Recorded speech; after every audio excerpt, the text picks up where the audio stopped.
Hello everyone, I'm Randy Pettitt, racing's greatest showman and the voice you hear at historic Bowman Gray Stadium in my hometown of Winston-Salem, North Carolina, and my Friday night track, Ace Speedway, just north of Burlington.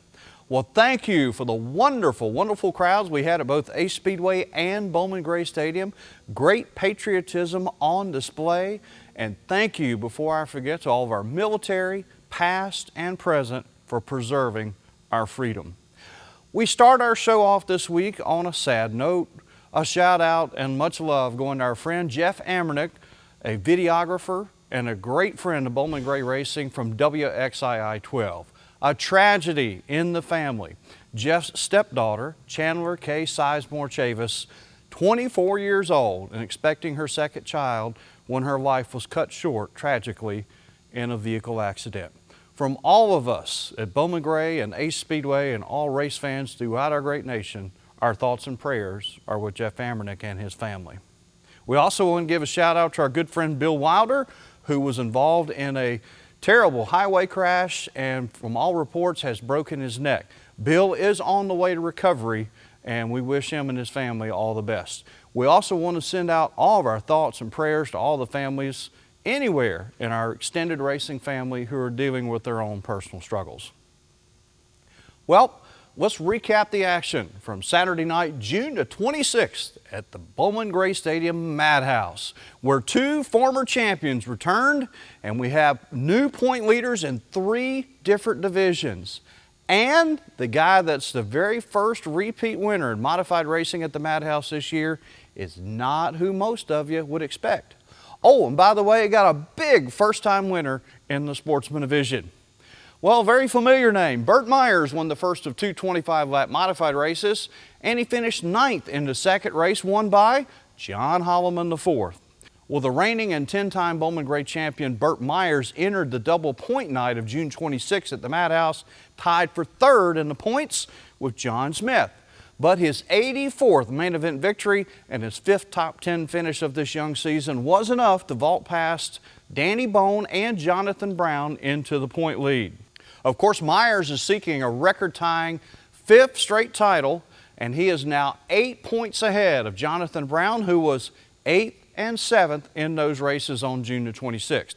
Oh, by the way, Burt Myers was quick to credit his wife, Kim, and his boy, Slate, for their help in a Saturday morning practice session that provided just enough intel for him to lead qualifying trials for the second time this season. Myers' qualifying lap of 13.593 seconds around the famed quarter mile was the fastest lap of 2021 so far, and it put him in front for a $1,000 Grand Lap Award for that fastest modified qualifying lap of the season. And in the Madhouse Scramble drawing, winner Burt Myers drew number 16 and of course was the instant hero of one John Holleman IV, who finished, you guessed it, 16th in that first race. Holleman admitted to me that he qualified poorly for that first race. Well, it was perhaps because his team was kind of busy getting ready for 6-time Bowman Gray Stadium modified champion Junior Miller getting acclimated in their second car. The now 70-year-old Miller would end up 17th and 10th in the 2 races, and he confided to the Winston-Salem Journal that his return was, quote, a little harder than I thought it would be. Now, my mother, who many of you know is a longtime part of our racing scene as the personal cook of many a Bowman Gray Stadium legend at the old Ernie's Restaurant on Walltown Street in Southside, had this to say about Junior Miller's return. And I quote, Randy's mother said, you know, I think Junior Miller might be lying about his age. He said he was 50 nearly 30 years ago. And how about this pearl from Randy's mom? Junior Miller's probably too old to still hear them booing the hell out of him. Gotta love Mom. By the way, Junior Miller's next start will be career start number 750 at the Madhouse, first all time. Well, thanks to Burt Myers' worst possible outcome in the Madhouse Scramble drawing, Holleman wound up on the pole for that second race and led all the way for his second modified victory.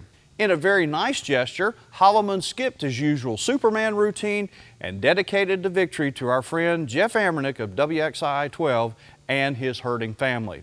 It was Holleman's second main event victory and just his 9th start in modified competition at the Madhouse. A pretty remarkable start to his young career indeed. Oh, and a big shout out to Daniel Beeson for starting second and running up there all 25 laps. It was a great finish for one of the nice guys of modified racing.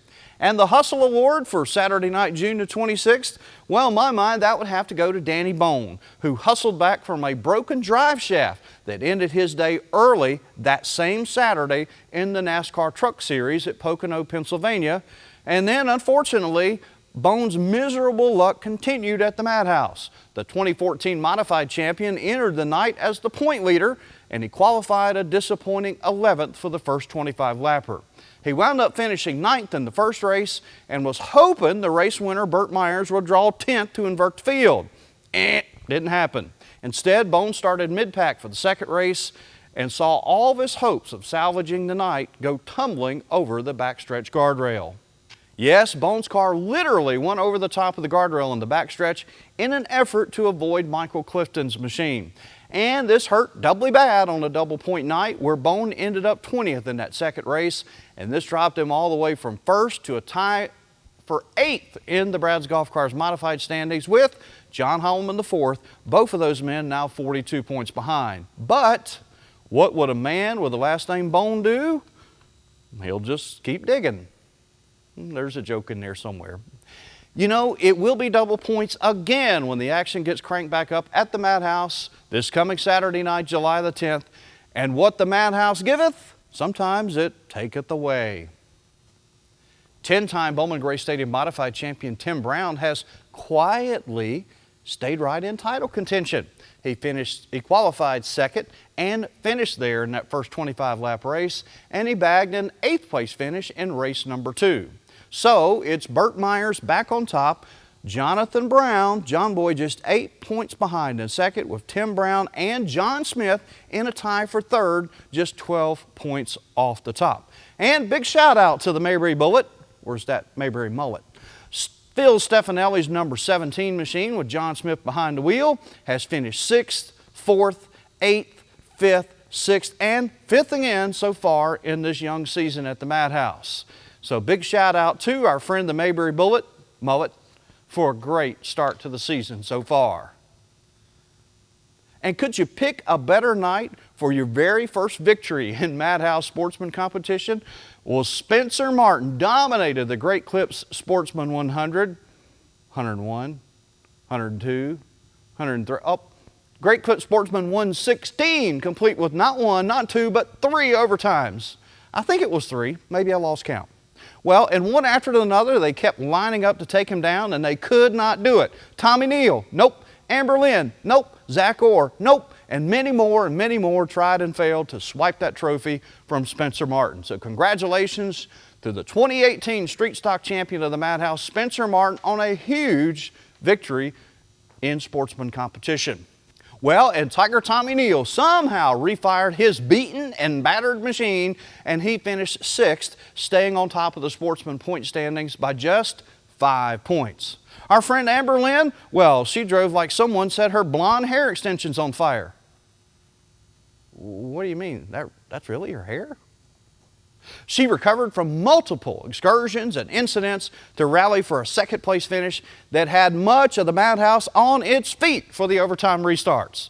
And Zach Oreo was a smart cookie indeed. He rode around the first 2/3 of the race, dodging the wrecks, and he wound up finishing 3rd. So driver 55 and Miss Amber Lynn are now tied for 2nd in the Sportsman Series points. Oh, by the way, another champion returned to the Madhouse. Zach Clifton hopped into his dad's 20-something-year-old car and was in the field for the Sportsman main event.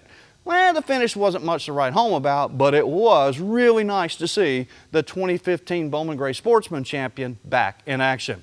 Oh, by the way, a big shout out to 2011 champion Robbie Brewer, who had a nice run, pretty much avoiding most of the mess and finishing 4th. 2019 champion Justin Taylor finished 10th, or did he even finish? He has dug himself a pretty big hole, 38 points, if he wants to repeat as the champion. He might want to ask Danny Bohn if he can borrow his shovel when he's done with it. Christian Joyce flexed a little muscle, and won the 20-lap street stock race.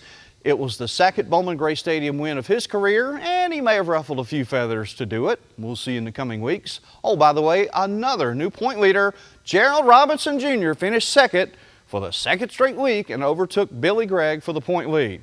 Well, here's to you, Mr. Robinson. And he's now whopping 2 points ahead of two-time and defending champion Billy Gregg, who is exactly 2 points ahead of Christian Joyce in what is shaping up as a 3-horse race for the title. Now hold your horses now, don't forget, July the 10th show, double points again in all 4 divisions at the Madhouse. Well, what's better than 1 first-time winner in the Stadium Stock Division? How about 2? Luke Smith was the first to the finish line in a stellar field that included former champions A.J. Sanders and Chuck Wall, and a former Top Gun Brandon Brindle, and the former point leader Grayson Keaton. I say former point leader because we have our third new man atop the standings after the June 26th double point night at Bowman Gray Stadium. Luke Smith's first victory and Grayson Keaton's 6th place finish vaulted Smith from 3rd to 1st in the Country and Western radio station division, as my good friend Chad Freeman likes to call it. The Slim Reaper is now 10 points behind. Kyler Staley was out front when officials called the second stadium stock race due to a 15-minute time limit. The son of Zach Staley was thrilled after his first victory at Bowman Gray Stadium in almost 3 years of trying. And we also squeezed in a 6-lap Midway mobile storage special events for cars with metal skid plates welded to the rims in the rear. Veteran Adam Moore won the skid plate race. Don't you snicker at me. Listen here, the reigning NHRA Pro Stock Motorcycle World Champion 4 times over, Matt Smith, called it one of the hardest darn things he's ever done in his life. You try driving a car with no rear tires. I'm waiting. Oh, and before I forget, if you have an empty propane tank lying around the house, you can get into the July 10th races for absolutely free at the Madhouse. It's a special one-time promotion. Be sure to check out the Bowman Gray Stadium official Facebook page for more information about this special promotion. And on that note, a couple of things.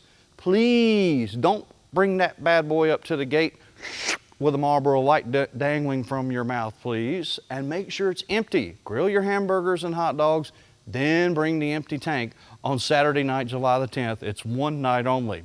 Oh, I want to give a shout out to all the amazing fans that I got to meet this week, including a very, very special young man by the name of Landon Jacobs of Graham, North Carolina, who wound up coming to see the fireworks on Friday night at Ace Speedway and the awesome patriotic parachute jump Saturday night at Bowman Gray Stadium. Now, Landon walked up to me in the pits at Ace Speedway on Friday night, and of course, I immediately started chatting with him, only to learn he could not hear me. Well, with the help of an interpreter, we were able to chat just for a minute, and I found out this young man just loves racing, whether it's Ace Speedway or Bowman Gray or wherever. And he said his favorite part is when they start the race, he can just feel those cars as they go down the track. Well, what an honor it is for me to meet all the great fans of our sport like Landon at the grassroots level, like Ace Speedway and Bowman Gray Stadium. For me, this has always been the most fun part of my job, and I think the most important. Heck, race fans are everywhere. I work and live about 90 minutes from the Madhouse near Roxborough, North Carolina, and shout out to Kendall Dodson, originally from Nashville, Tennessee, and she's now a waitress at a local restaurant here in town and a huge fan of Bowman Gray Stadium. So wherever you are, appreciate you fans coming by to say hi. Now, keep in mind, I am really busy during the events, and I can't always stop and chat. But please, don't be bashful. Come on by and say hi when we're done with the program. I appreciate each and every one of you who watch these videos and come to say hi at the track.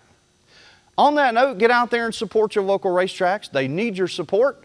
And when you shop, do your best to shop at local businesses who sponsor and support short track racing, like our great show sponsors, Solid Rock Carriers, Strutmasters.com, Fight a C-Shot, Rooster's Country Store in Kernersville, H&A Directional Boring of Snow Camp, and our clothiers, S&S Menswear at Marketplace Mall, and our friends at the Runway at Haynes Mall.